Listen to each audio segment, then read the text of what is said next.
So now we will get started. Welcome, everyone. My name is Kevin Cole. Of course, this is Kelley Woods.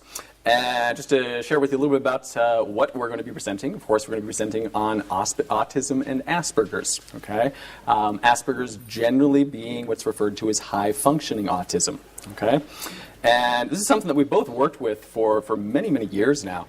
And it's something that I fell into quite literally accidentally with working with people with it, and I knew that Kelley had a great deal of experience with it, and I especially know from in more than one ways how incredible Kelley is at working with kids. Okay, she's my kid mentor. Because there was a time not that long ago. And I've been involved in this line of work for almost 20 years now, but there was a time not that long ago that I was intimidated by working with kids just because I hadn't done it that much. So, I reached out to Kelley with kids, and I said, I've got a kid for this, and, what's your advice? And she gave me some really, really good advice. And in the process of that, I quickly learned how easy it is working with kids. Kids are incredibly easy to work with, and so are people with autism and Asperger's, especially the higher functioning, of course. Yeah. Lower can be trickier, of course, but it's much easier than what most people will think. And we're going to do our best to help break things down so that it's you have some very, very practical techniques. You have a much better understanding, and can really just help break things down for people so they better understand what autism is, what Asperger's is, and how to be working with it.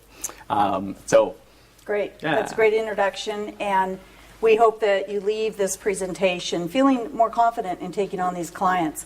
As Kevin said, I work with a lot of children, and so kids on that spectrum come to me usually from a referral from an adult that I've worked with for the most part. And so there's already, some familiarity with hypnosis and how I work. And so these parents or grandparents or even some medical professionals that refer these kids to me already have some expectation, and they have provided that not only to the parents of the children, but the children themselves. So we're going to be talking a little bit, like you said, about what autism is, although this isn't a class on educating you all about it. The rates of diagnosis of autism have definitely been increasing in recent years. We're all aware of that. There are multiple causes. They haven't been able to pinpoint exactly what is the specific cause, but there's some research pointing to genetic influence, although there's some questions about that because that population isn't necessarily procreating and having more children, and yet the rates are continuing to increase, so they're not really sure about the genetic influence. There's environmental factors. There's research that shows that medications and chemicals that a pregnant woman is exposed to, especially in the first trimester, is having some effect on the brain development, nervous development of the embryo. So what we're mainly going to be teaching today is helping you understand practical things, very, very simple practical things.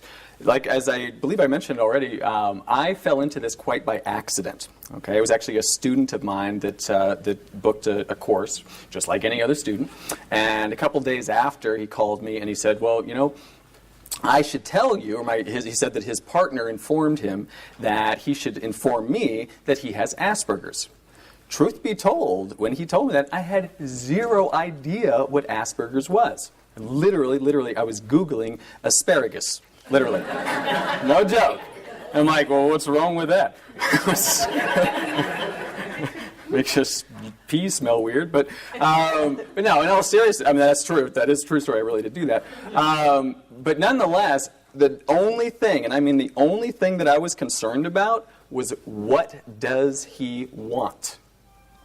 That's all I was concerned about. Yes, I researched and I wanted to figure out, okay, let me understand more about Asperger's, and I gradually learned more and more, and I honestly feel at this point I understand more about what's really going on and how to really help people to change the way they feel about things than most quote-unquote experts that have been studying this a lot longer than I have.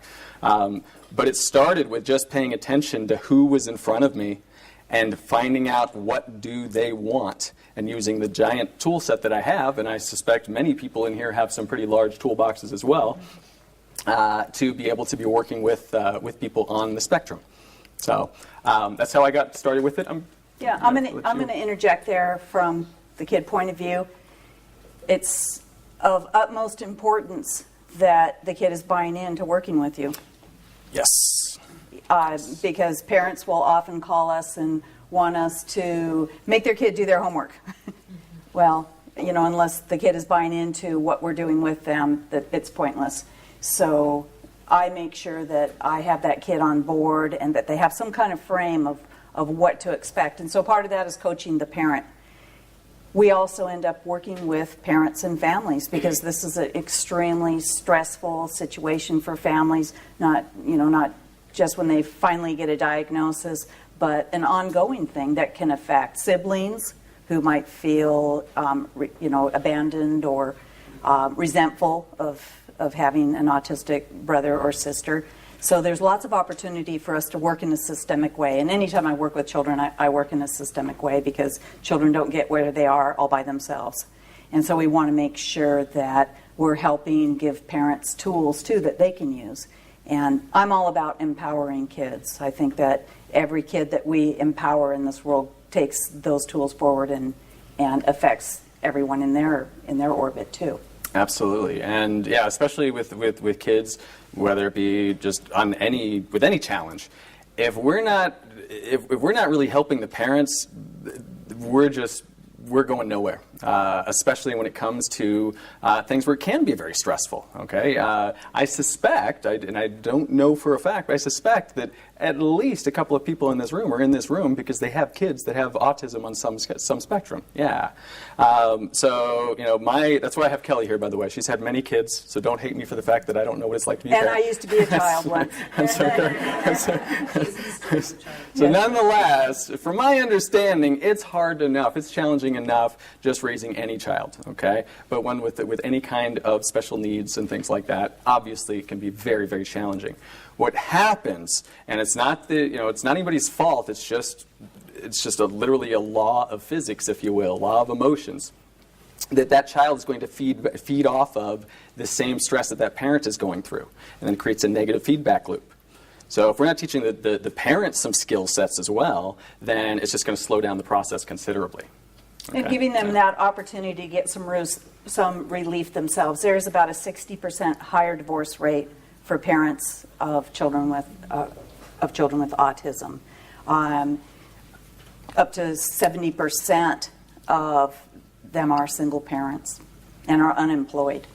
So these are some pretty risky statistics. So if we can help those parents relieve the stress and any other tools that we can give them, we're certainly making a difference. Yeah. It reminds me. Everybody stand up if you could.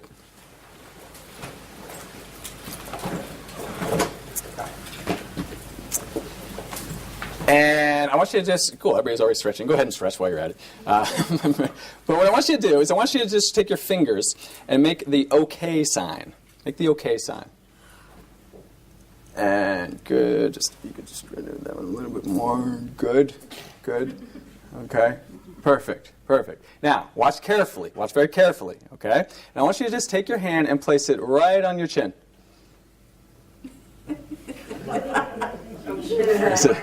Now, without moving, it's some of you moved it, but now look around. Many of you got it. Many of you didn't. I said your chin. I said your chin. And even the people that got it, it was kind of like, wait a minute, what? Okay. Now, sit down. I do that for a reason, not just to mess with you, although that's certainly part of it. Okay? Here's the thing.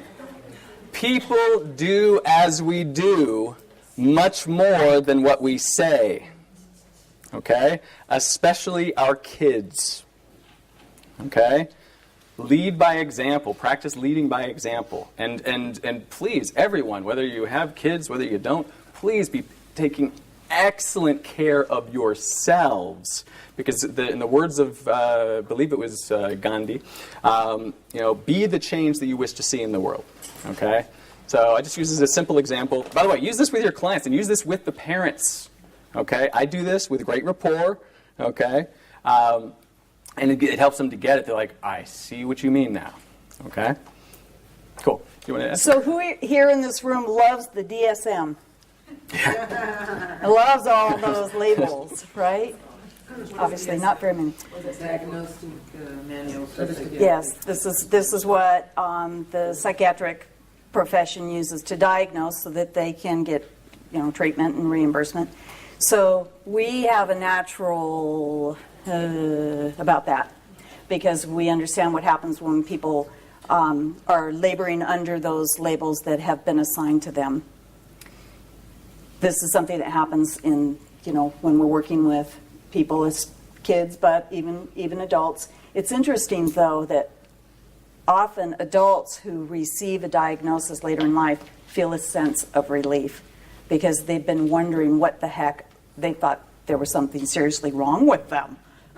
They only have Asperger's. This is great. This is good news to them. And when it comes to children receiving that diagnosis, it opens up opportunities for getting all kinds of help. There are many resources available. So, Kevin, you had mentioned that you had told one young person to go ahead and avail herself of that in the classroom, that she had the right to. Oh, yes, yes, absolutely. To the best of my knowledge, a fairly new diagnosis, new and improved diagnosis, nonverbal learning disability, okay? I'm not going to swear yet. I'm not going to swear at all in this class. Just my spidey senses tell me it's best not to. But nonetheless, to refer to something like that as a learning disability, in my experience, is absolute BS. Okay, these are incredibly brilliant people, and I worked with her in a number of different ways, and we'll probably get into that as we go along. But simply put, I worked with her with this, and with regards to actually using the disability, if you will, to her advantage. A very fair advantage was the fact that she had trouble with testing. That's what her mom called me to work with her originally because of that. She was getting C's if memory serves, and she felt that she was capable of A's. Okay, she knew all the answers, but she did terrible on the tests. Okay, which, by the way, you don't have to have any kind of DSM to have trouble with that. That's a common thing. So nonetheless, I worked with her in a very short period of time. She was getting A's, and from what I've heard since then, she actually went on to be valedictorian. Yeah, what a learning disability.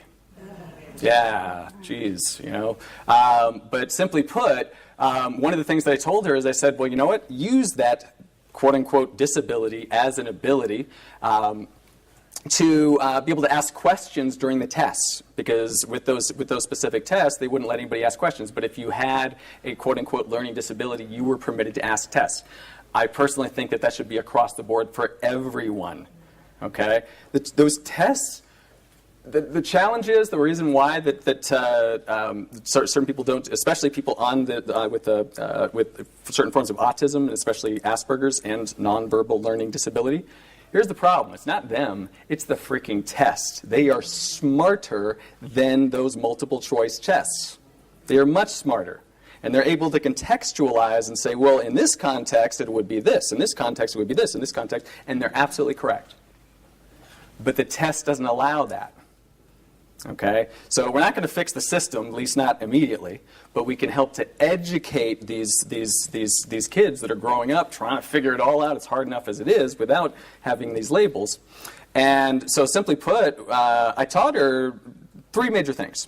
Probably more than three, but three are coming to mind in the moment. First of all, with any of your clients that have trouble with tests, they know the answers, but it's not working up here, okay? Throw in a little bit of science, a little bit of neuroscience, okay? Just enough to impress them because they tend to listen better, okay? There's a part of our brain called the amygdala, okay? Go ahead and write that down. Part of our brain called the amygdala. The amygdala is the part of our brain that is in charge of fight, flight, or freeze.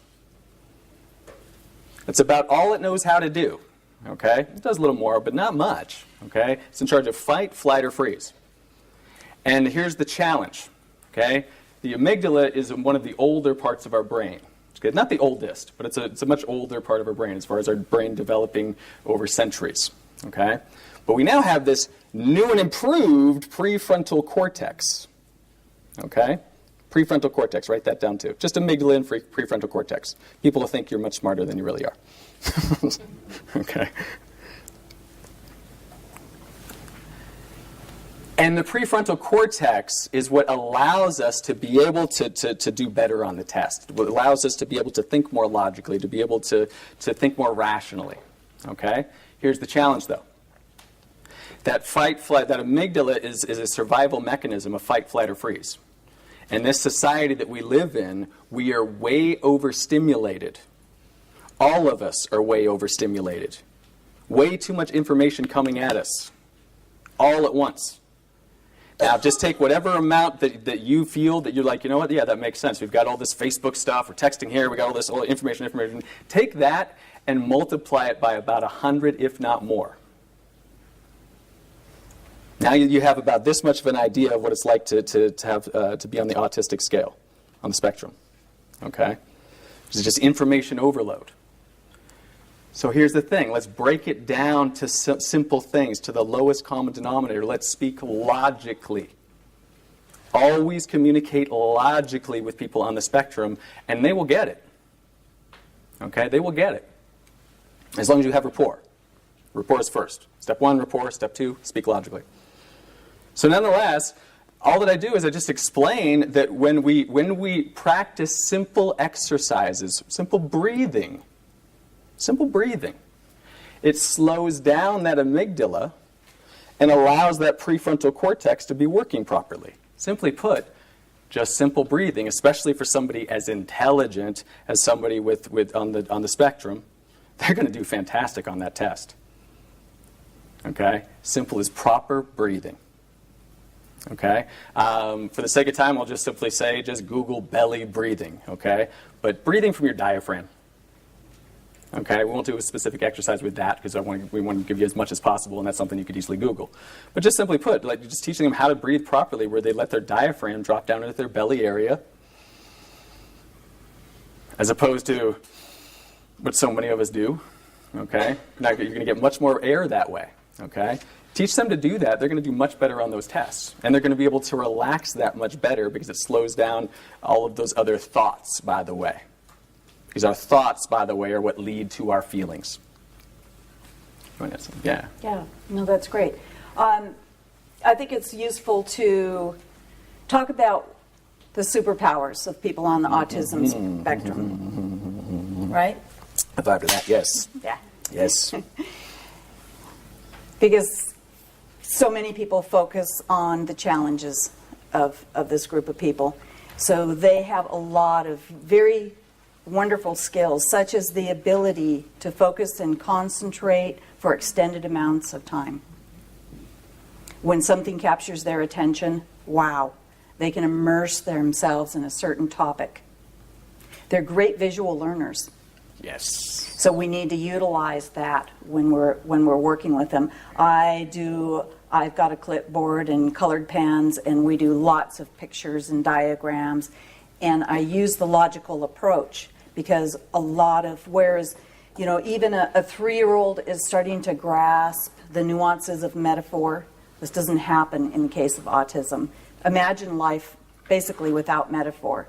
It's hard for us to imagine that if you don't have autism, but that's the world that they're operating in. And I once had about a 10-year-old come to me for an issue. His parents were having a hard time with his selective eating, picky eating. And so I started to guide him in some visual imagery, and he looked at me and he said, "My brain doesn't work that way." For me, that was the light bulb that I needed to start to find some different ways. How did his brain work? And he told me. And so we went that way instead. I made a diagram.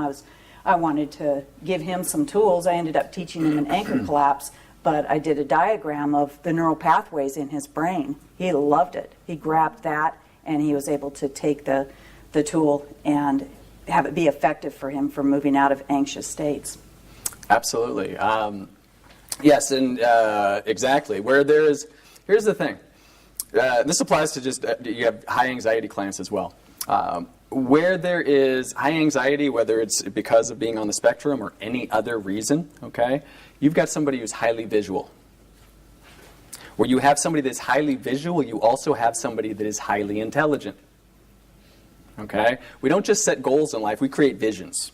Okay? And in the words, I love it, the words of Einstein, there was a great quote where he says that if you judge a fish by its ability to climb a tree, it will go through its entire life believing that it is stupid. Okay? We're all freaking geniuses, but especially those that are so visual. Okay? By the way, if Einstein was alive today, I promise you he would be diagnosed with at least being high-functioning autism /Asperger's. I guarantee it. And herein lies one of the dilemmas, one of the challenges of these people is, the responses they get from peers, at workplaces that create and maintain negative self-talk and negative self-perception. And that's one of the areas where we can help them make a huge recovery, a huge turnaround, right? Absolutely, absolutely. It all comes down to thoughts, okay? So it's useful, and by the way, everything that we are teaching you applies for all of your other clients as well, okay? We're just communicating in a specific way that addresses people on the spectrum. But nonetheless, it all comes down to thoughts. So it's useful to understand what the heck a thought is, to break it down to logical components. So what is a thought? I just wanted to add something because you said autistic people don't have really metaphors. Mm-hmm. I'm autistic myself, okay. And I helped an autistic kid in therapy, and it was very successful. Mm-hmm. He did have metaphors, he did. but Great. he wasn't aware that he had. Excellent. Thank you for saying really that. Too. Excellent yes, point. Thank you for saying that. And because that normally I wouldn't get off topic, but I love that. I'm going to get a little off topic and go on to that. Here's the thing. All of us can BS ourselves, okay? The smarter we are, sometimes the better we are at BSing ourselves. And we have great gifts, great skills, but we make up stories that make us think that we can't. And, especially in other cases, sometimes it's like when we start thinking about, well, can I do that?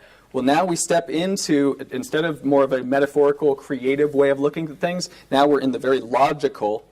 And that's the left brain, right brain thing. We just stepped immediately into the left brain, also metaphorically speaking, because we use the whole brain. But nonetheless, we do that. Does that make sense? Let me say it in a different way. Yeah. A client of mine believed that he was unable to smile. Okay? So I'm huge on teaching people how to feel good through their physiology. Because I don't care, as long as you can move your body, as long as you can move your facial structures, and you can look up the work of Paul Ekman, spelled with the E-C-K-M-A-N, who studied intensely how facial expressions affect the way that we feel. Okay?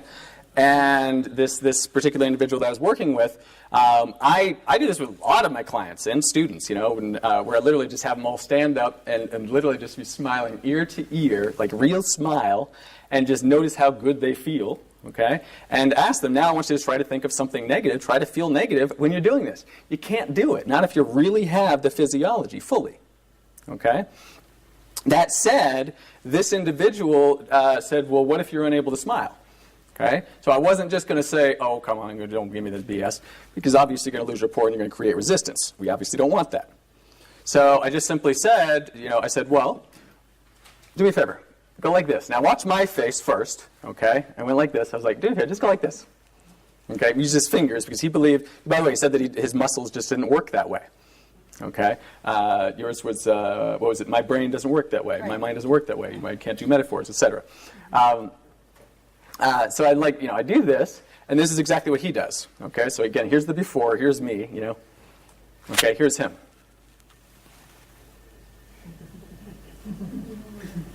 Okay? He wasn't giving me much, which is cool, because we just pace, and gradually lead. Here's what happened. This was a training that I was doing. This was actually the first student that I worked with that he still does, have Asperger's. But nonetheless, I think it was like 2 days later. talking to somebody like this, and then like he's literally right over here. I can't see him, and then I turn around like this. I see. He's got this huge grin on his face. So he was practicing it, and he was learning that he was able to smile. And by the way, I failed to mention, but I'll mention it now. When I said I wanted to know what he wanted, guess what he wanted? Number one thing that he wanted. He wanted to be able to feel emotions.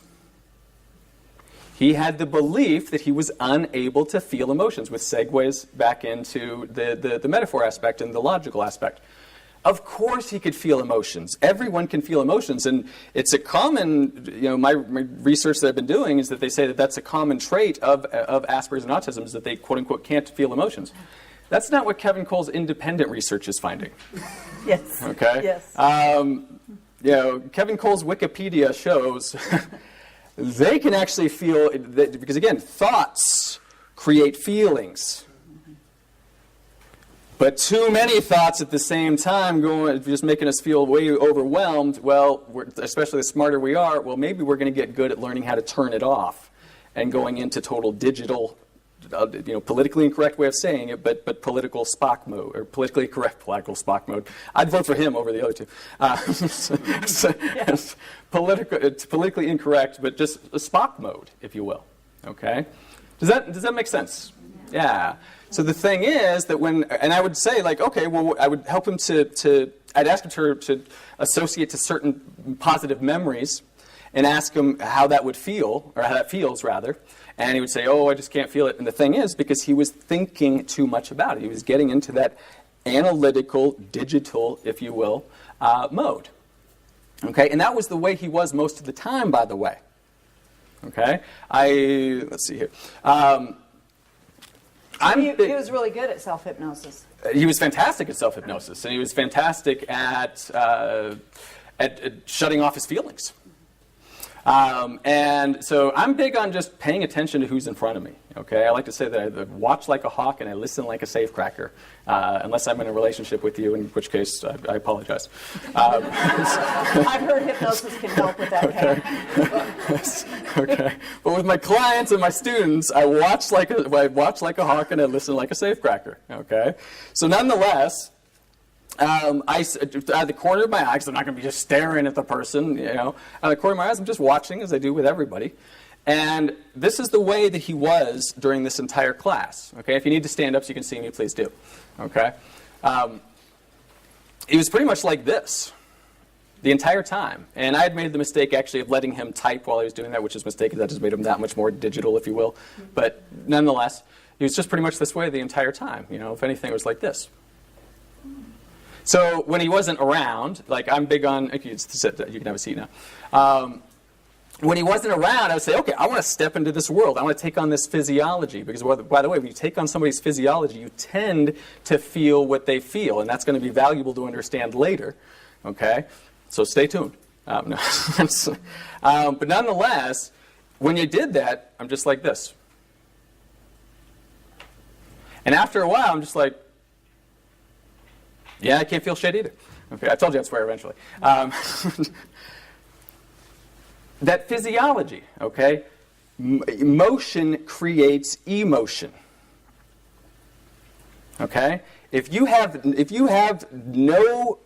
face is absolutely poker face and you're just sitting there, you're basically just clearing your mind of everything. It's like a Zen-like state in some ways. Okay? So I realized that that's one of the reasons, other than the fact that when he would think about whether he was feeling, then he would get into that much more of a digital mode, okay? But also the fact that he didn't practice moving his body. He didn't practice having different facial expressions, okay? Does that make sense? Cool. Yeah, great. Let's talk a little bit about rapport. Yes. I have a lot of hypnotists ask me, well, how do you establish rapport with a kid, especially, if they're distracted, they have a short attention span, or they're maybe really anxious or nervous about being there with you. And while I do it the same way I do with every single client, I make them be the most important person in the room. Now, with typical children, I'll make eye contact with them, and I always, put myself at the same level that they are. With autistic children, They have a tendency not to want to have eye contact, and I clearly remember a young man that came in with his father who was a military fellow, and from the very moment that man chastised his son to look at me, look at her, look at her. And, so I saw a lot of the source of that boy's problem right there. And as soon as I had an opportunity, I gave him permission not to look at me. In fact, I said, don't ever look at me. Keep your eyes as far away from me. You can look in the corner, you can look in the ceiling, you can look at your own shoe, but do not look at me. And, all the stress just melted off of him. That pressure was relieved. When we step into their world, magical things happen, just like with all of our other clients. And so utilizing who it is that's coming in and can make some amazing shifts happen even before you start any work. Absolutely. Expanding on rapport. Okay, we're pretty good at this. We must be in rapport. Expanding on rapport. Guess what? One of the most common challenges that clients with Asperger's and autism will come to me for, the challenge that they want help with. Okay, I'm not looking at the diagnosis I disregard most of it. I keep it back here someplace as information, but I'm just like, what do you want? And one of the most common things across the board is that they just want to be able to fit in and feel normal, if you will. Okay, I want to help them to realize that the thing is, you are normal. You're perfect, exactly as you are.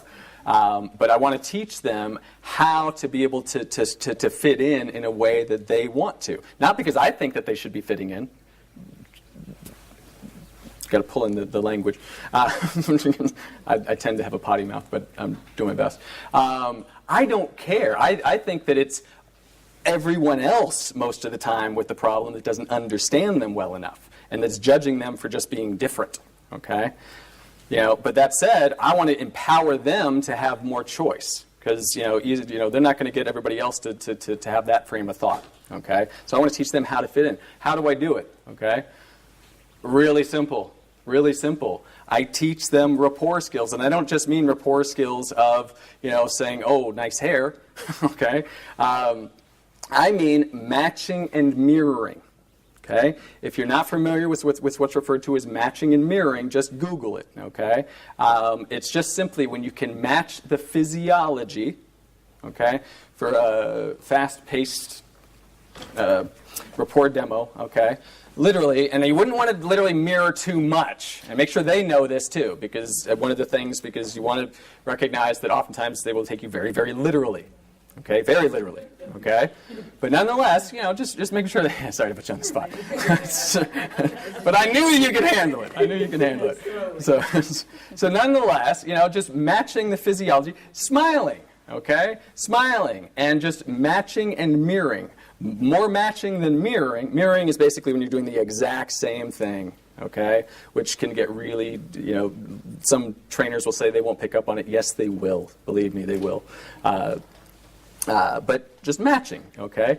And matching the tonality, okay? Matching the tonality. If somebody's talking really fast, I oftentimes talk kind of fast, okay? But I can also talk very slowly. I can slow down. Mm-hmm. And I can pace their experience. Yes? In respect to matching and mirroring, is there an age where they're too young, or is any age? Yeah, very good question. Very good question. A certain level of maturity. Yes. To be able to understand at a certain when they're very little. Absolutely. Yes. Excellent question. It's a generalization of exactly what age, but they do exactly what Kelly said. Okay, first of all, great rapport. I learned it when I was in high school when they said, we're either going to kick you out or you're going to be learning how to take care of kids. So like, okay, I'll take care of kids. Different story. But one of the things I learned with doing that is get down to their level.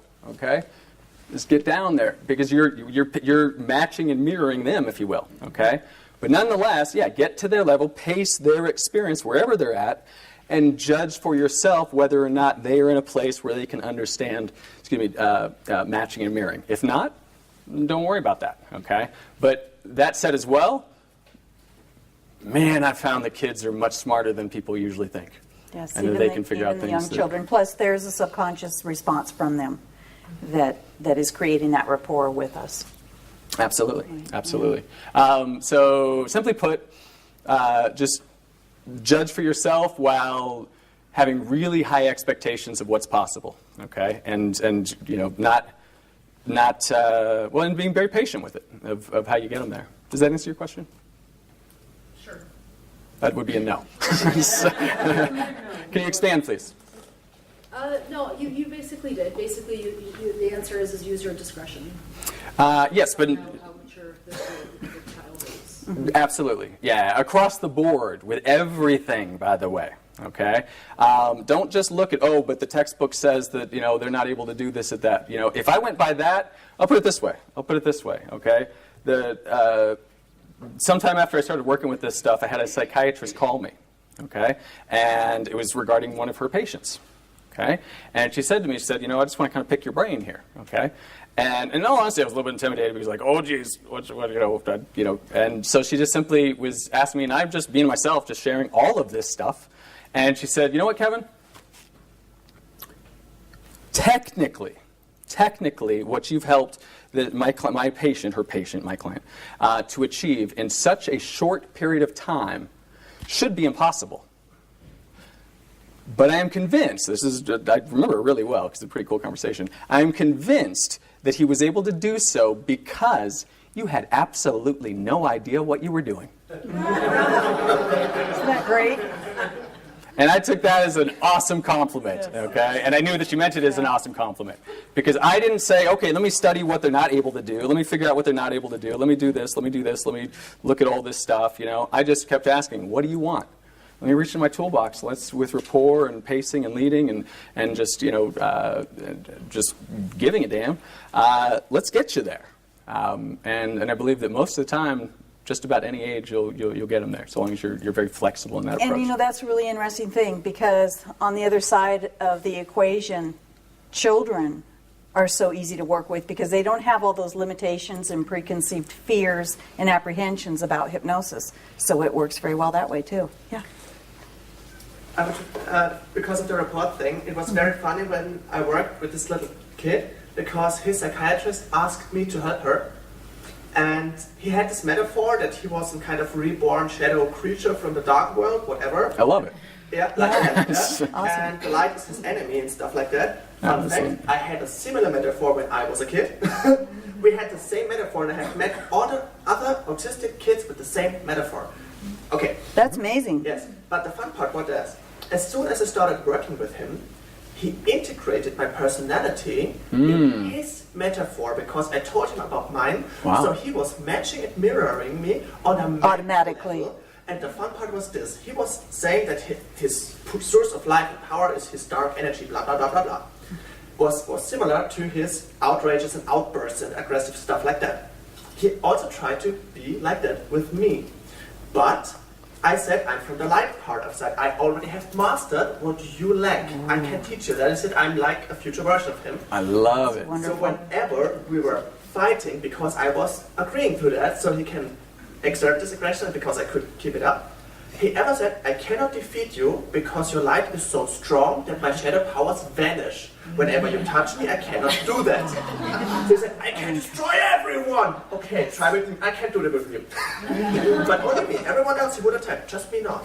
And that helped him so much. And I taught him how to interact. I taught his mother how to understand him. I did translations, literal translations. His mother said, but you this. I said, stop right there. Don't move. See that gesture? This means that. Yes. Look at this. She means actually that. This is the translation. Do it now.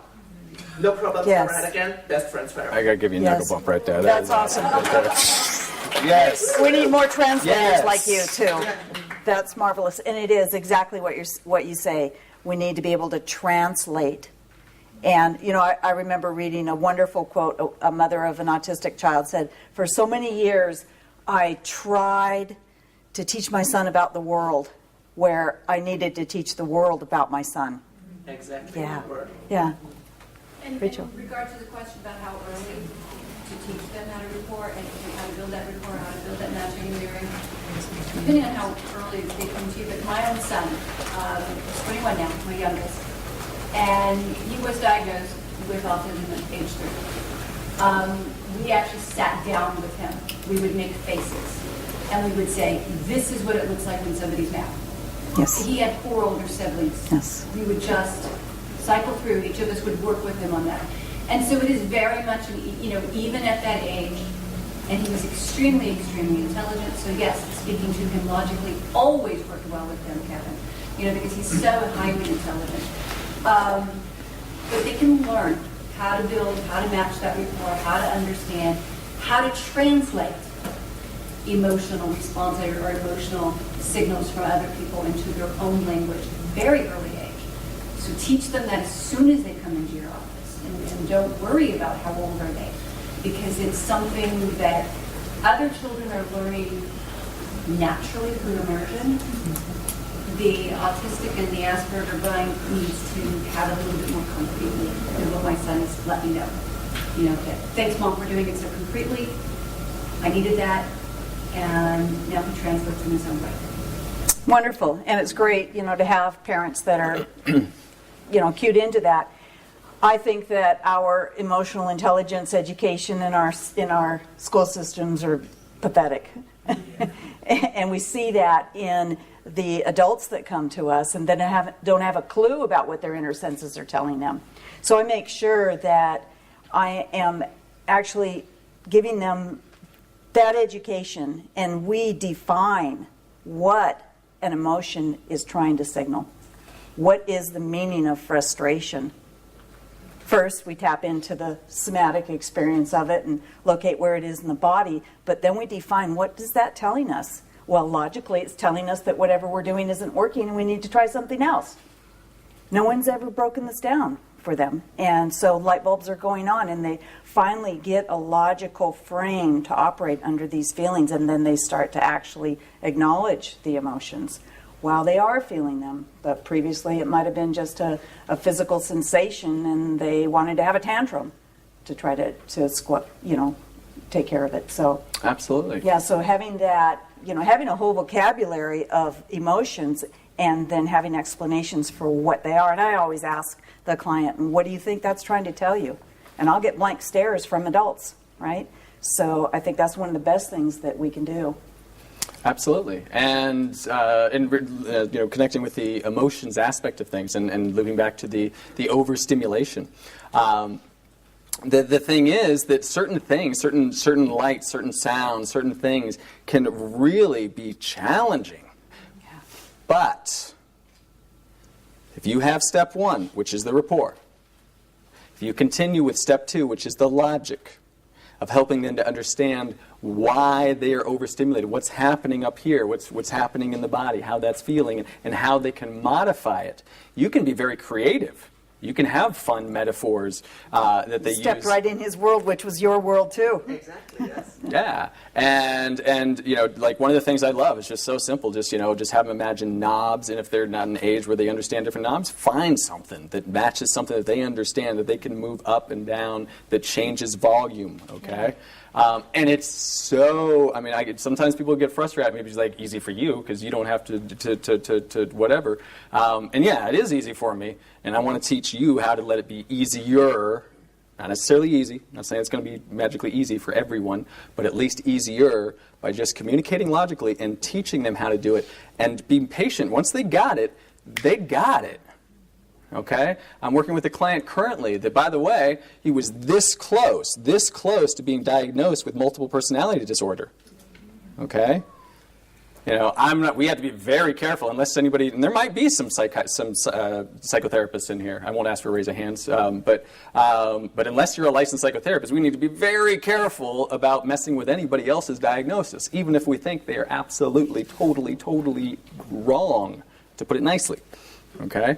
But nonetheless, this individual does not have multiple personalities. Okay, he learned to become very dissociated. He's incredibly visual. He's incredibly intelligent. And simply put, I had the rapport, and I just taught him. I said, okay, well, those mixing boards where you can just literally move it down, because he had a reference of that. And I said, just move that down. Let me know when you can hear it softer. And it didn't take long. He's like, oh, okay, I got that. Okay, he uses it all the time. Okay? He used to have to go around with earplugs. He still does every once in a while. Okay? Cool. That's cool. But he doesn't do it very often. You know? So you want to teach them simple techniques of better understanding how to change those thoughts. If it's a visual, teach them how through, if you know NLP, it's what's called submodalities, okay? But you don't have to understand all of that, okay? Just find references that they can relate to, okay? They know what if you need to show them, you know, let's go to this light switch here and let's just dim that, okay? Now imagine doing that in your mind. They will be able to, okay? And then now you just give them a simple tool that they get to, especially, you know, kids especially, that you can have all kinds of fun with, that you can help them to have fun with. You're going to add something? Yeah.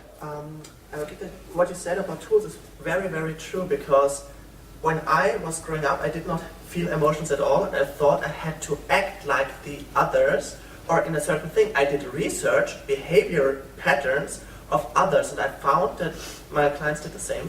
Mm-hmm. They tried to research in which situation they had to behave a certain way, even if they did not feel like that. They wouldn't have acted in a different way, but they just thought they had to. Mm-hmm. So if you give them these tools, I think this is very useful, a very good approach. I'll take that. Great. Yeah. Would you like to? Yeah, what do you think about that sensory overload thing? Yes, I think that's fantastic. Okay, yes. right. Is that all right?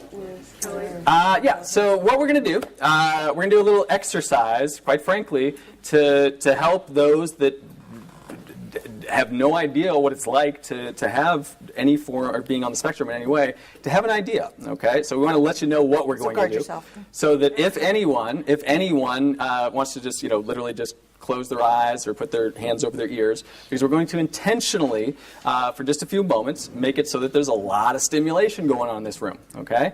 Now, sometimes people, you know, they're not at all on the spectrum, but they want to be like, well, you know what? I'm in a pretty chill mood. I want to stay that way, so that's cool. Okay? You know, you can literally just close your eyes and just be like this and just let yourself just be. Okay? Cool. Just for the heck of it, if anyone feels like they would like to just step out of the room for this, it's not that intense, by the way, but if you'd like, you know what, I just would prefer to step out of the room, feel free. Okay? Cool. He's getting away. No, I'm just kidding.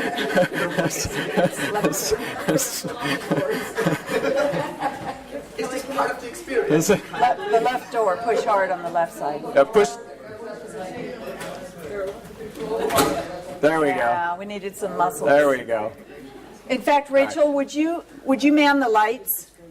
We're going to ask you to just flicker them off and on during this.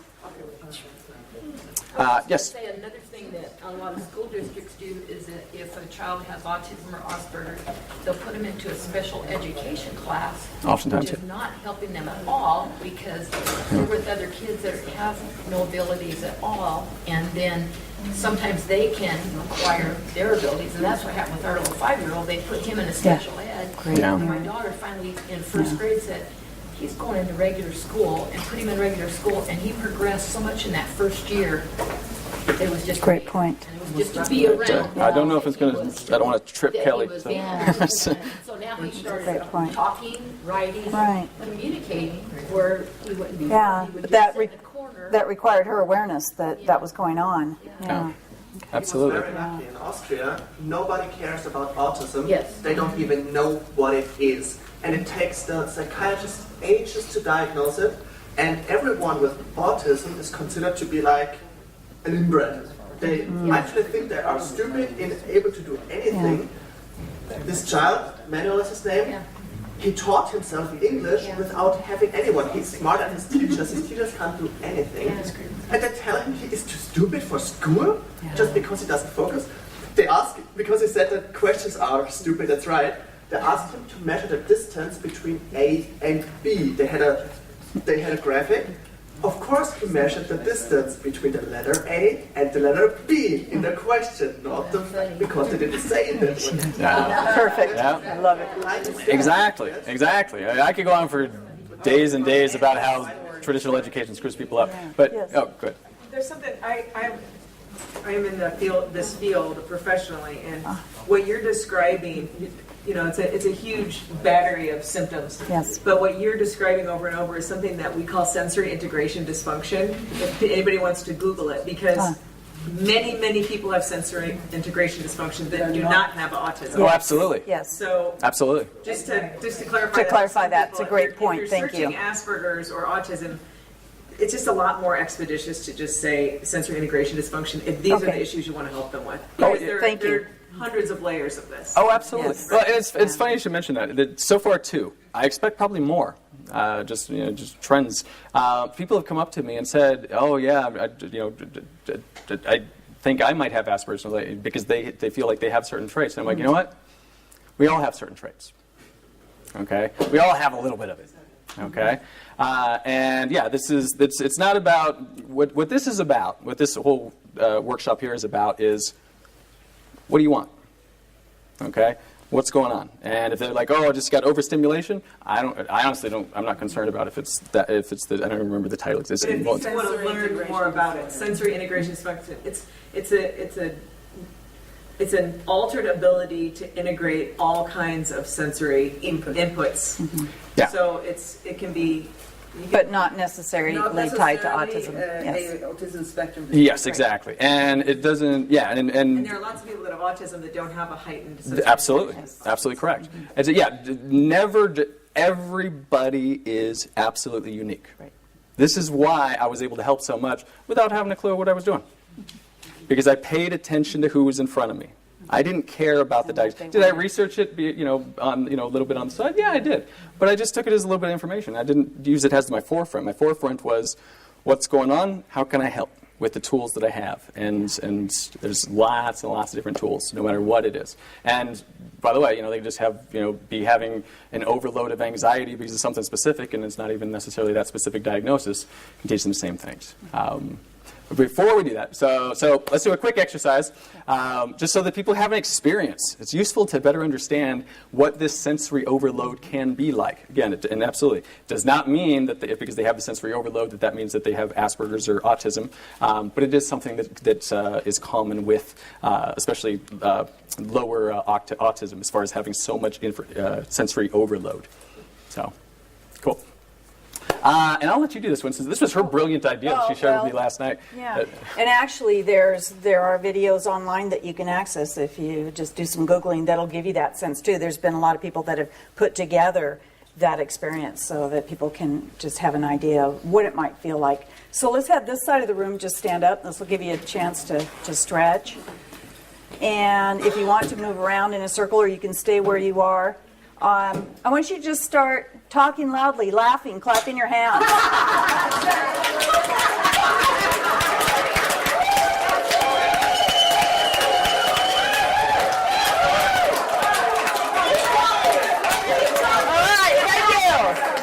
Thank you, and have a seat. Imagine you were trying to take a test or complete some homework or focus on something. And, some of you may have superpowers of concentration and be able to eliminate that, but for the majority of people, you were distracted by it. So let's reverse. You guys get to make the bracket now. We got our light person there. Let's go ahead and begin.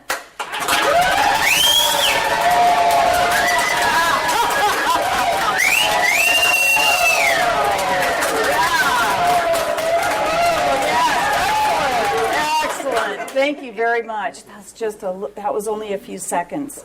Did you feel your nervous systems respond to that? I did, especially with the whistling. That got me. Yes. Yes. And those perceptions can come from our just everyday environment. Quiet conversations, and add in sense of smell to that, or touch. It's incredible. I had a young boy who was so sensitive to smell, and one particular smell drove him crazy. It was the smell of spaghetti cooking. Not the sauce, but the noodles.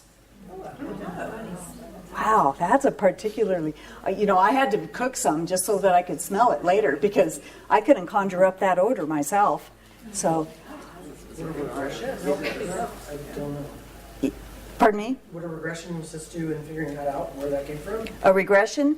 Yeah. No, I didn't do. I'm really careful with doing regressions for kids. I'm of any abilities and any levels. I do some timeline work with them, and especially if they started having problems, when there were changes in their life, then we can go and have them help that little version of themselves. In this case, I wanted to elicit his superpowers because he was a super smeller. And how cool was that? And so then I actually taught this kid mindfulness techniques so that he could get control of that super smeller and apply it when he needed.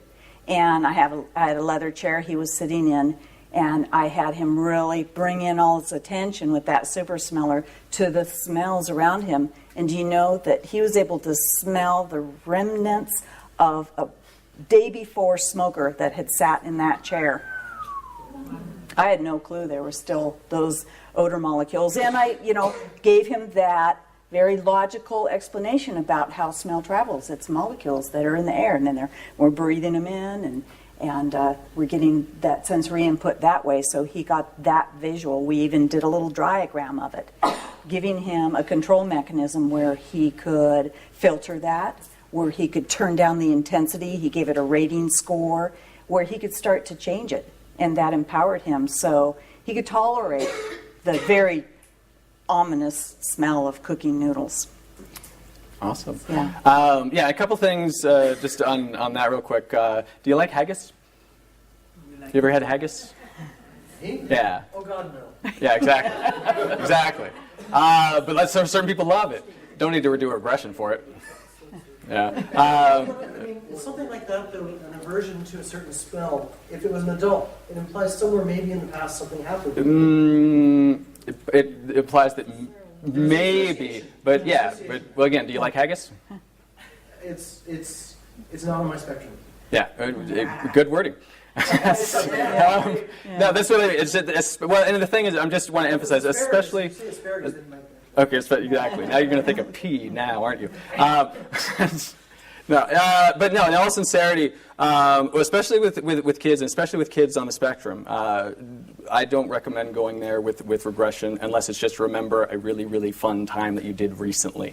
And quite frankly, people on the spectrum that are adults as well. I just don't recommend it until at the very least you've helped them with whatever it is in the present moment, because I promise you'll be able to help them so easily if you make it simple and keep it simple, as Kelly was sharing. Mindfulness techniques are fantastic. Yeah, and just recognize that these are their superpowers. If they don't like it, well, they can learn to like it. If they want to learn to like it, Can okay. you say why you don't recommend it? Any data experiences that make you believe Yeah. you shouldn't? Of therapy for. Yeah. Just out of curiosity. Yeah. Well, the thing is that again, it's all about paying attention to who's in front of you. But especially if somebody's like lower on the spectrum, for example, okay, then they're going to be much more. They're going to associate to things much greater. You mean Okay. lower functioning? Lower functioning, correct. Okay. Yeah. That doesn't mean that even high functioning, they're still going to associate things to things strongly. Okay. But also, I don't want to be teaching because they're smart. They learn fast. Okay, I don't want to be teaching them that, okay, so you got a problem, so that means that we got to figure out what mommy or daddy said or did, when it could just be that you just don't like haggis.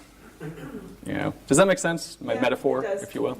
Yeah. And I'm cautious with using regression for children because they don't have the cognitive skills and resources to deal with whatever their mind might come up with or revisit.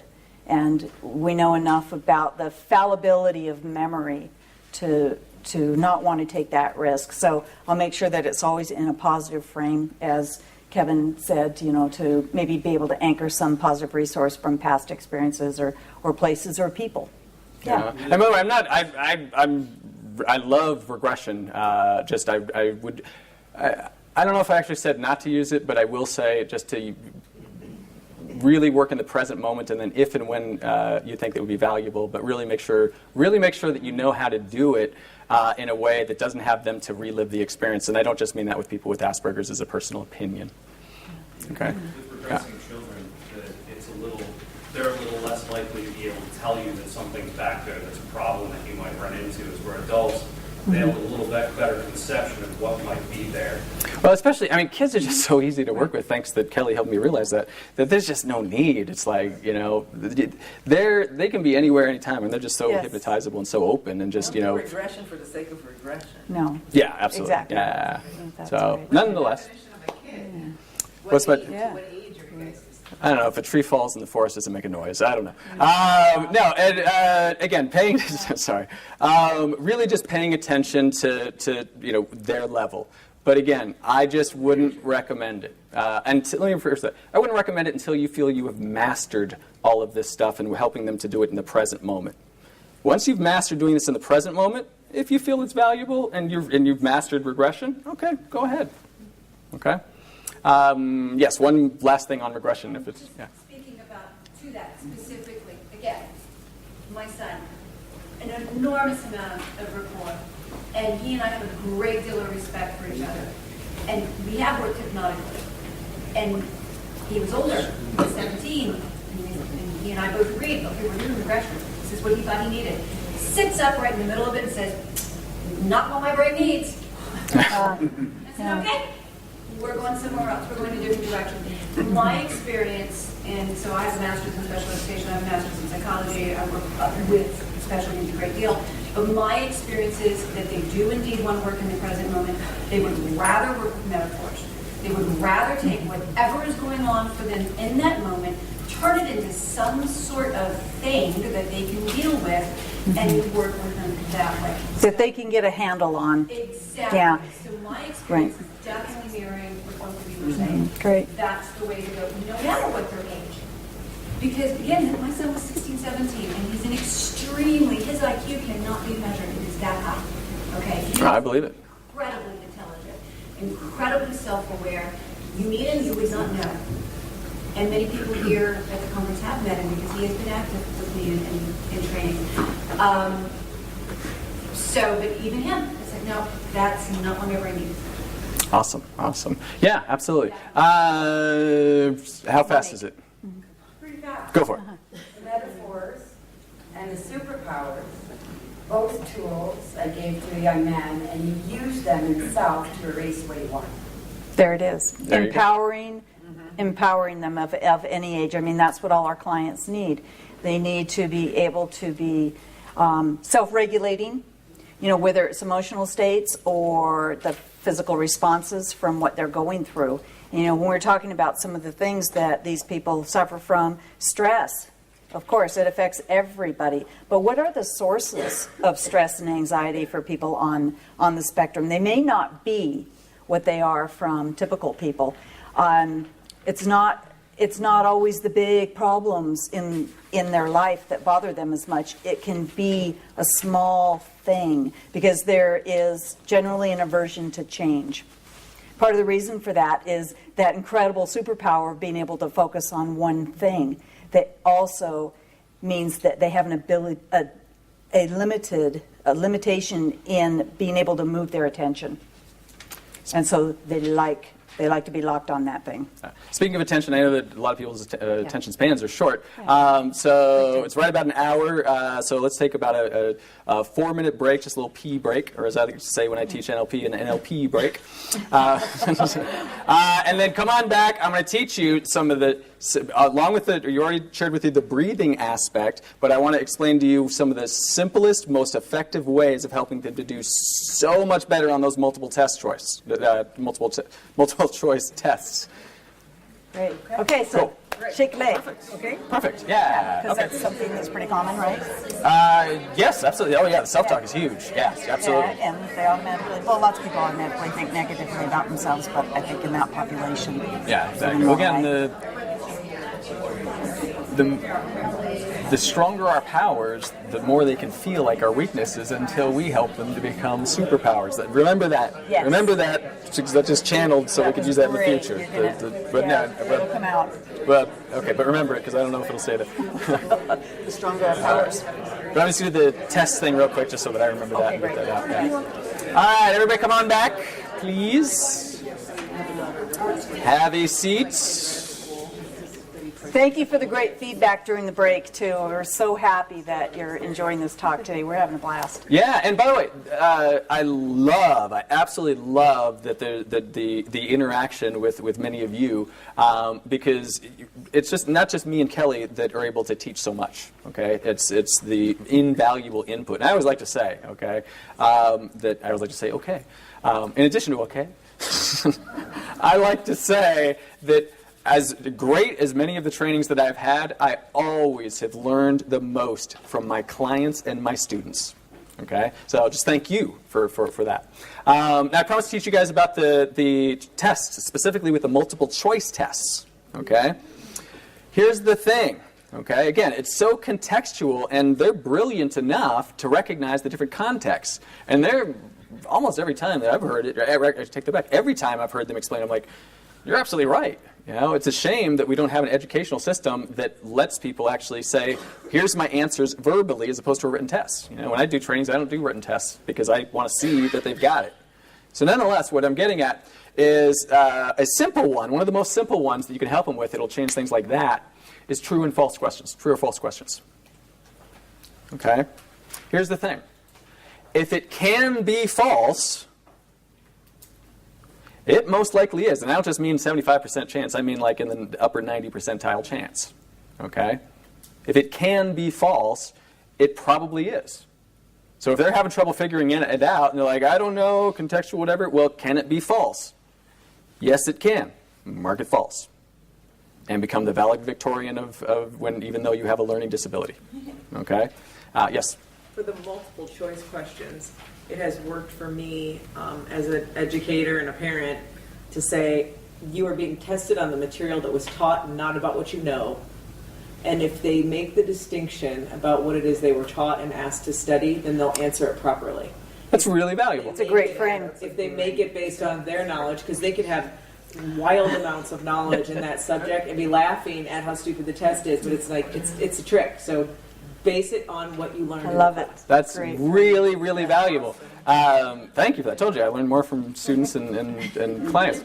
But that's why I know it. Want to expand on that real quick. Question about this is that for all levels or below high school? Because high school, some of the teachers don't adjust in the test that they take. Well, yeah, I can't speak to like what some teacher does, but most of the time, and especially if you have a kid who's got a diagnosis, they're going to have a 504, they're going to have an IEP, and then the teacher is going to hopefully understand that the kid is going to be tested on the material and have their material reflect the test. So it works through high school, then you're saying? I would imagine so. It should be. I mean, legally it should be, but you never know. What somebody can just do whatever they Well, want. if some half-ass teacher is Yeah. testing on material and never taught, training to do it. Right, well, what I've seen in my daughter has learning disabilities, IEP, and that sort of thing. And she was pissed that the teacher. Can I say that? I guess I can. I dare you. You can say it. They'll write reviews about me later if I say one more swear word. Things that were in the book, but not ones that he assigned. So it was like, you have to know the chapter. And he said at the beginning of the semester, you should know these chapters. And that's all the test material he gave them. And then during the thing, they did, there wasn't 100% questions on the test that weren't that part. But most of the questions that he graded on were of the materials that he didn't cover within the class. Mm-hmm. So that's You got to know the rules of the game. Yeah, it's, don't get me started on how messed up I think the whole educational system is. Either way, with the true false, just explain that to them, and it's like, and by the way, teach that to everybody, okay? Teach that to everybody that has trouble on tests.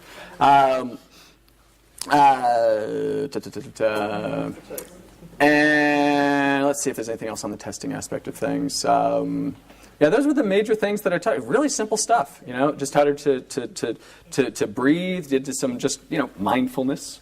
Exercises so that she could be more relaxed and just, and to ask the questions because she could use that, okay? Does that fall into the golden handcuffs thing, or am I confused with your golden? She's got an awesome metaphor with golden handcuffs. Yeah, this basically, we were talking about that right back there with this gentleman. When we're talking about the receiving diagnoses, that, I heard that term, it's a set of golden handcuffs because while it gives us access to certain resources out there, then we also have that label. When other kids find out, they have a whole plethora of rude names that they'll start calling them. So, there's the plus and the minus, like everything else in life. Oh. Yeah. Would you like to do this exercise? Yeah, actually, we have somebody here who wanted to share a technique that she's used successfully. She works a lot. Nadine, you want to come on up? Yeah. She talked to me during the break, and she's got something that's fantastic. She's going to share with us. Cool. Yeah, I've had the privilege to work with a lot of adults and children with Asperger's and people who are higher functioning on the autism spectrum. And because we're taught as hypnotists in the very, very, very early stages of our training that the subconscious mind is very literal and responds literally to suggestion. Well, isn't that perfect with people on the spectrum, right? Because they immediately respond to things that are literal because they're very logical, rational people, and that's their language automatically. So we're really lucky in that respect. But one of the techniques I found, which is a simple, easy technique, if you've taken the NGH's original curriculum and most other curriculums, you're taught the very simple fear-phobia technique, right? Which is a desensitization technique. So you're gradually doing things to desensitize them to whatever it is in the world. So I've taken that very simple technique that works like magic for fears and phobias and applied it to somebody who has never touched a vegetable or somebody who doesn't want to go to a birthday party, or so taking a very simple technique like that and helping them to become less sensitive to it and be able to future pace a little bit. You are future pacing to be able to go, and it's tremendous. And it's very visual. It's extremely visual. It's one session. Their parents are thrilled. That the person is thrilled because they've been able to so easily do something that they thought that they could never do by a very simple desensitization technique. Awesome. So please simple. apply it. I love that. I love simple recipes. Absolutely. That's fantastic. There's so many different. Here's the thing. We tricked you guys. Okay, we tricked you. Okay, everything we're teaching you are things that we use with all of our other clients. Okay. We're just helping you to understand how much more effective and how much easier these techniques are, and how you can use them with people on the spectrum. Okay, of course we like to think we're teaching a little more than that, but most of it, really, that's what we're teaching. We're just explaining it in a way so that you see the context of I see how it can be useful, that, et cetera, et cetera, et cetera. Right. So something that happens often for all of us is negative self-talk. It can be sourced from within, it can be sourced from without. We've got those imprints as we're growing up. And with many people on the spectrum, that becomes just a maelstrom that keeps them from getting a sense of calmness or peacefulness. And it really deteriorates them as they get older. It can be a source of depression, even suicidal tendencies. So it's in our, it behooves us to be able to teach them how they can change that. Yes? I'm so sorry. Yeah. One of the most fascinating things I found about this as well is that because you create a safe place, you really get to step inside this person's world and understand how they begin to perceive. Yes. And I find even without the fear that you're going through it, just even learning that is really, really valuable, because now they have a place that they can go wherever they are. Right. Yeah. Right. Also, like, little successes are huge successes for. Yes. And it's particularly true for children. Yeah. What's very small, a nightmare, can color their whole week. Yeah. Oh, and So on that note, keeping that perspective. briefly, a nightmare with the wrong diagnosis becomes schizophrenia. Yeah, it does. Yeah. Okay. Yeah, I believe it. So Okay. And, okay, with great respect for the fact that most of us, if not all of us, are not licensed therapists of any kind as far as licensing, just have your eyes and ears out, and with great rapport and being very careful, build rapport with psychotherapists, build rapport with medical doctors. They're your allies, where you could say, okay, I've got some of them where I could just be like, they've got the rapport, like, okay, BS, no, we got it. It's just not, no. But I've got that rapport. I built that. Okay, I built that respect. So yeah, just be careful with it. But yeah, it's just recognize how visual they are. They're so visual, and so we think that they this, that, whatever, and it's just, what do you want? What do you want? And help them with that in that regard. I'm sitting down because she's going to ask me to talk to myself in my head. Yeah. Yeah, so I'm going to ask Kevin, he never has any negative self-talk, but I'm going to ask him to pretend that he does. What does she mean by that? I never have any self-talk? Is that an insult? Yeah. Is she making fun of me? What is... Exactly. So I want you to pick just one particular phrase that might be cycling and bothering you. I'll go ahead and just dig right in. Right. Just reach right in and grab one, Kevin. What bothers me? Let's see. One that's just been kind of driving you nuts, and you don't even know when it first arrived, but it's stuck in there. It's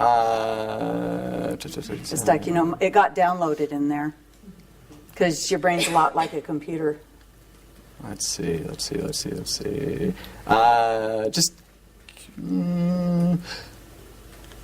Yeah, I guess because I'm in the mode of thinking about my clients, it's like just thinking about something in regards to clients where people are like, oh, he or she can't do that. That drives me nuts. Yeah. Is that some negative self-talk there? Drives me nuts. Yep. Okay. Would you write it down, please? Nice. Did you hear what she just said? She was able to get to the actual self-talk. Because I was too up in my, okay. Well, I'm letting myself be a client. That's right, I roll with them. We join them in their cognitive taxi, right? Right. So yeah, I'm just a passenger, he's the driver. Yeah. Good. Okay, so, yeah, drive me nuts. Drives me nuts. Drives me nuts. He had to correct that. Did you see that? Yeah. Yeah. And you're not even a Virgo, are you? No, a Capricorn. Yeah. Okay. Well, that's why we get along so well. Drives me nuts. So, how does it make you feel when you have those thoughts? Drives me nuts. Yeah. Do you feel it anywhere physically? Yeah, I guess right about here. It's interesting because your body's always responding to whatever you're thinking about. And I might even explain, depending on the age of the person I'm working and their ability to understand what I'm talking about, the enteric nervous system, that abdominal brain, because they love that kind of stuff. Kids love learning about their bodies and themselves. So I want you to kind of measure how you're feeling that. Let's calibrate it. So if 0 is none and 100 is here, where are you feeling that sensation on that scale? And a 0 to 100? 0 is none and 100 is the strongest that you've ever noticed it, of how it drives. Say maybe a 20. I mean, nuts. It's at a 20. And you could probably use your superpowers to make that even higher, because that's how great your brain is, right? Oh, but yeah, I'm not going to make you torture yourself. I feel I just went right up here and went Right. I say things that I shouldn't say in class. Exactly. So that phrase drives me nuts. What I'm going to do, Kevin, is I'm going to say that phrase to you, and I want you to repeat it just like I do, okay? Okay. So we'll just do this and play this for a while. Okay. Drives me nuts. Drives me nuts. Drives me nuts. Drives me nuts. Drives me nuts. Drives me nuts. Drives me That's going to drive me nuts. nuts. You learned how to smile. Did you see that? Did you see that shift?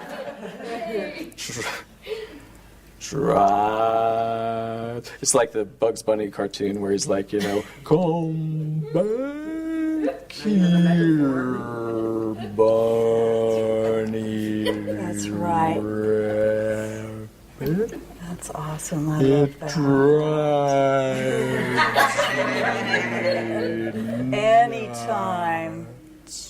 Anytime you want to, it can feel like that. How's that feel now? But when I thought about Bugs Bunny, it got a lot more relaxing. Yeah, so Because then the next thing he says, he's like, nighty night. You'll have to YouTube Sleep. it and learn it. And when you're ready, come back. Simple, right? We can take those thoughts and we can mess the heck with them. And you can see the Absolutely. physiological shifts happening, and usually this is what happens is people start laughing. It just gets too ridiculous. So we're moving into different states, and laughter is just such a great pattern interrupt, isn't it? Absolutely, absolutely. And yes, just stepping in, tricking them, which is what she did. Just guiding them. They don't know they don't know the steps, so you're guiding them to get where you want them to go. She did so well. I'd never done this exercise with her, so I didn't know what I was doing. And so nonetheless, then she leads me to where to elicit the problem. Okay, and then she helped with the solution. While in that, she transferred me into that state. Excuse me, sorry. I think we need another break. Excuse me. We're talking about pattern interrupts. This is one of my favorite. You got to get a fart machine. This was the best thing I ever bought. And this one's remote control. Sorry, Kevin, for making you the butt of that joke.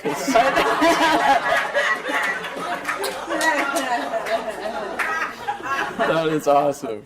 Awesome. Just a couple of weeks ago, I had worked with a kid who didn't happen to be on the spectrum, but we had a great session and we incorporated this. And usually I'm the one that's the victim of it. And so I put it into my desk drawer. And my next client was a woman that I was working with for weight loss sessions. And she came in, she had a miserable week. Everything was wrong. And she's just going on and on. She's in that state. And all of a sudden, all by itself, my drawer farts. It was some kind of, intervention. And she stared at me, I stared at her, and then we both just started laughing hysterically. She almost fell in the chair. So, yeah. That's his. So, By the way, sick minds think alike. this can be quite handy. Okay. This can be quick, and don't think it's just for kids. Okay? This can be quite handy. Actually, giving credit to what's your name again? You totally tranced me out. You made me fart. I can't even think straight. Really, what is your name again? I want to call you Melissa now because she doesn't work at Kelly. I'm seriously, she totally tranced me out, made me forget her name as opposed to mine. We've known each other for years. That's how powerful I am. Nonetheless, in all seriousness, again, with people that are very highly visual, okay, another different diagnosis could be like dyslexia, but sometimes people on the spectrum can still have trouble spelling and trouble reading because their visuals will get so all over the place sometimes, okay? And sometimes they will get in that pattern and literally they'll get used to it. They'll build a habit of doing certain things that are actually brilliant. One of the things that I found, and it just was that just with this one kid, I asked Kelly beforehand, okay, I'm going to be working with this kid with some reading challenges. She said, just, stand behind him and do some stuff. And so nonetheless, he's reading. And what I noticed by doing that was that he could have easily been diagnosed with dyslexia or anything else, because what he would do is that he would read, when it was a word that he just had trouble pronouncing, here's what he would do. He would know the word, and he would say a word that was synonymous with it. Talk about brilliance. Yeah. And I saw that, and I'm like, aha! I'm on to you now, you freaking genius. Okay. And I just had fun with him, but he still had that habit that we needed to break. Okay? In a fun way. in a fun way. So it's like, listen, you're a genius, okay, and you're going to keep being a genius or else, okay? And so I want you to read it, and I don't care if you have to slow down to read it, okay? And I literally, with fun and rapport, okay? I'm like, I don't care. I'm not here. I'm standing behind you, but I'm not breathing down your neck. I don't care how long it takes you, okay? Which is nice because, they oftentimes have people saying, oh, just, no, it's this. Oh, by the way, on that note, please stop correcting people. Let them get it wrong so they can get it right. Okay? Yes. Okay? Let me repeat that just for the heck of it. Please stop correcting people. Let them get it wrong so they can get it right. Okay? But nonetheless, so he's still, because he got used to that habit, and he was kind of having fun with it. So we paced that fun, and then he just kept doing that. And it's like, in the meantime, his mom was in the room too, and I'm just seeing her jaw literally like, she said, because he thought that he couldn't spell, okay? But it's a visual exercise, okay? Spelling is visual. We're taught to spell it exactly. We're taught to spell it phonetically, or what was that? Oh, okay, sorry. We're taught to spell things phonetically. We're taught to sound it out and screw kids up more. Okay, you can't spell phonetics phonetically. It would be more like pahonics. Okay, it's visual. So just be paying attention. And having fun, being creative. And get one of these things. They're awesome. Okay, we sell them out there. I'm kidding. Yeah. Okay, let's talk a little bit about EFT. Yeah. I've used EFT with people who are nonverbal. I had a client bring in her daughter who has Rett syndrome, which is a pretty... Rett's or Tourette's? Rett's. I don't know what that is. Rett. R-H-E-T-T, right. And it's a progressive disease that they don't have a very long survival rate. Okay. And this child was about 8 years old and was doing a lot of stimming, which is, this kind of activity, to the point where she was having broken skin, some bleeding issues, and excellent mother. This mother was just so attentive and was feeding her a proper diet and just such a warm, loving mother. If love alone had done it, that child would have been cured. So she was hoping that hypnosis would help in some way. This child really had very little ability to communicate, but she was in a state of arousal, and this was going on. So I just sat next to her, and I gently started humming. The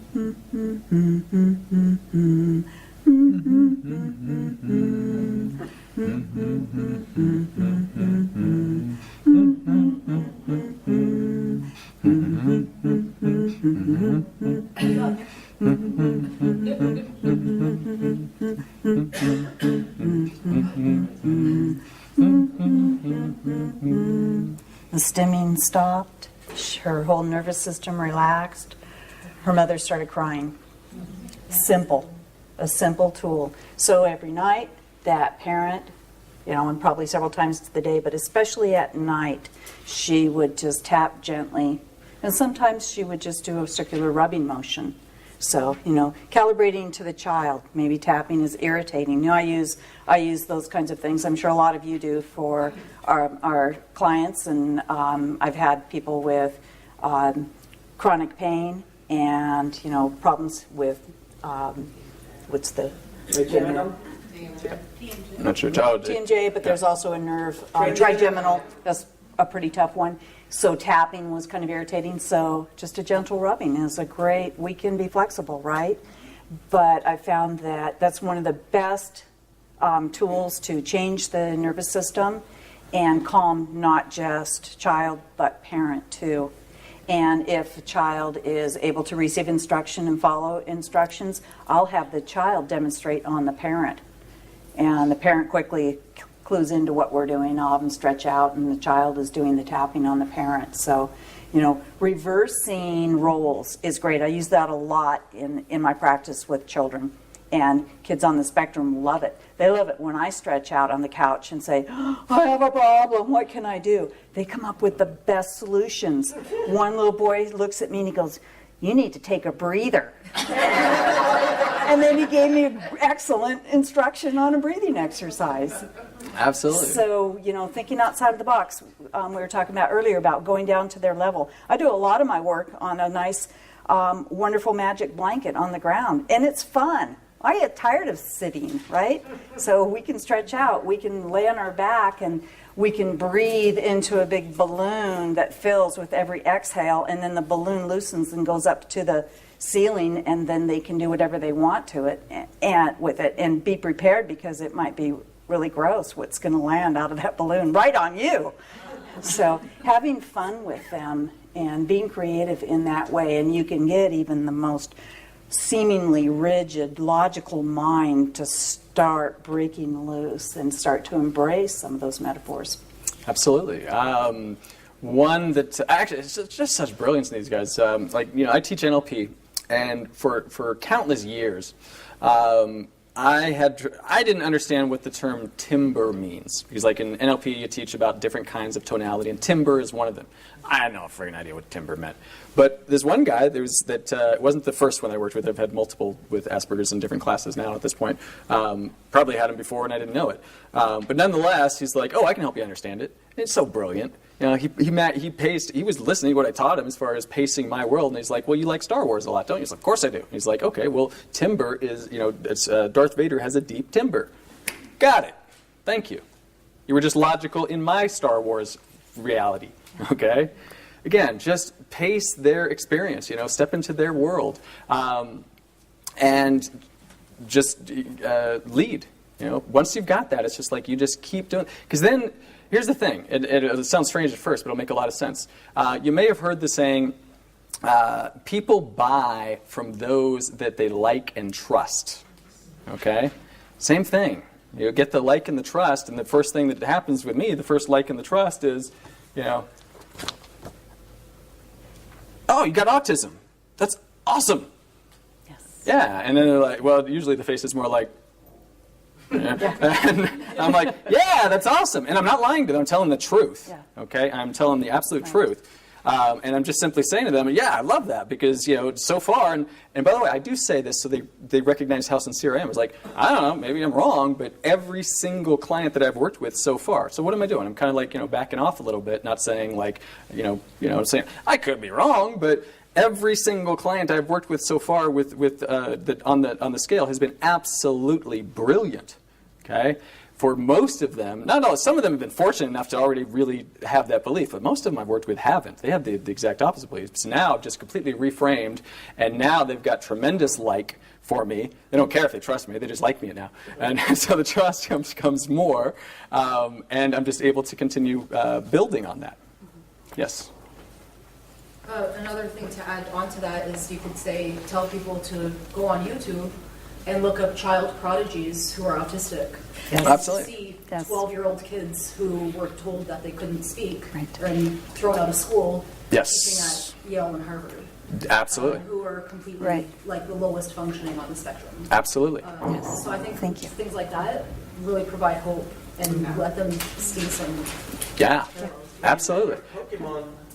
The guy who created the worldwide phenomenon is autistic. Oh, I didn't know that.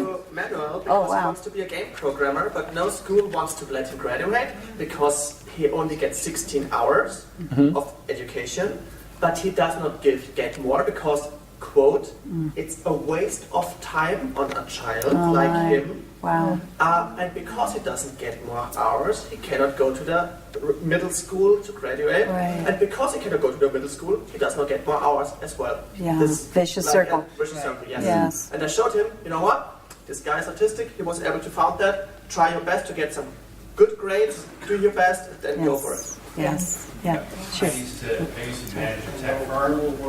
Come on, like. Yeah. Exactly. Yes. Right.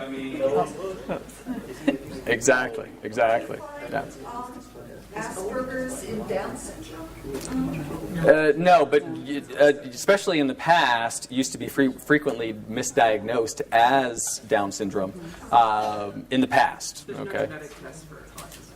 There's no what? Genetic test like there is. Like there is for Down Down's. syndrome, you're missing a chromosome, you have an extra Right. chromosome. Gotcha. Okay. Yeah. So, Gotcha. That's right. Asperger's, there isn't a genetic. our time is flying by today.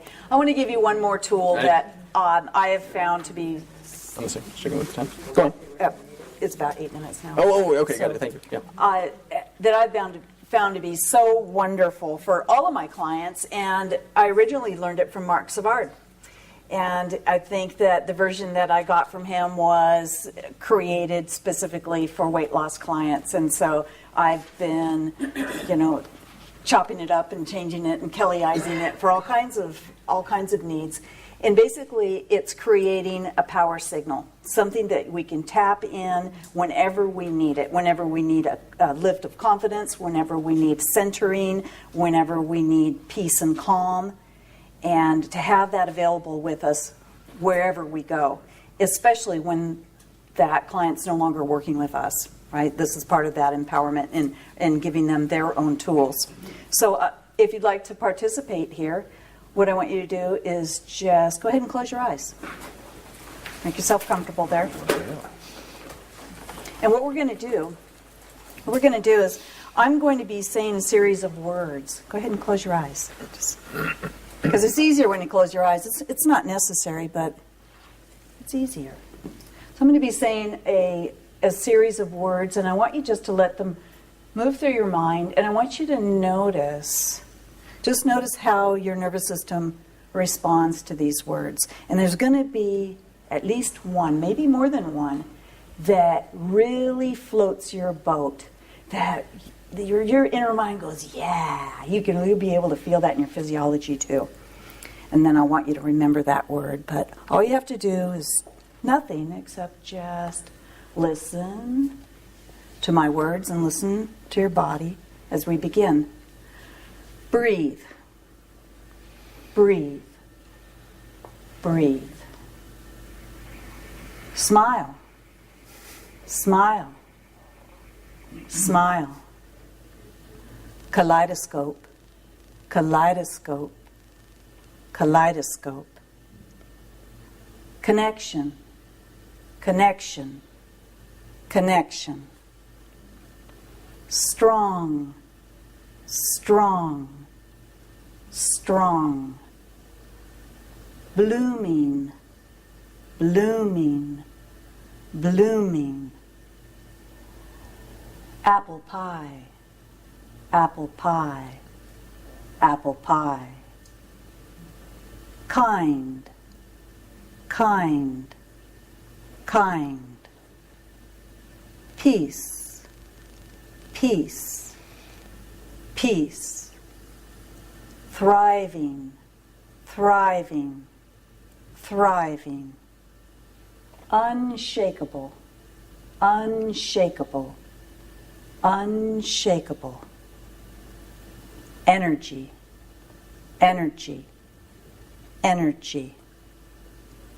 Rock. Rock. Rock.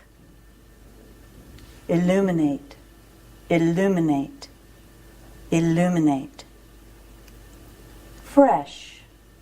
Fresh. Fresh. Calm. Calm. Calm. Radiant. Radiant. Radiant. Free. Free. Free. That's right. And just staying there, noticing what you noticed. And whatever word it was that spoke to you, whatever word that your nervous system responded so beautifully to, just let that roll through your mind, along with all of the characteristics, all of the meaning that that word brings to you, all the feeling, all the positive response that you have to that word. And let's make that a power signal for you. So that anytime that you see that word, anytime that you hear that word, anytime you think that word, anytime you speak that word, all of those feelings, all of those characteristics, all those traits associated with that word just come flooding right into your mind, right into your body. Now imagine yourself going forth from this place, from this very moment on, with that power word, that power signal that now belongs to you. That word that you chose.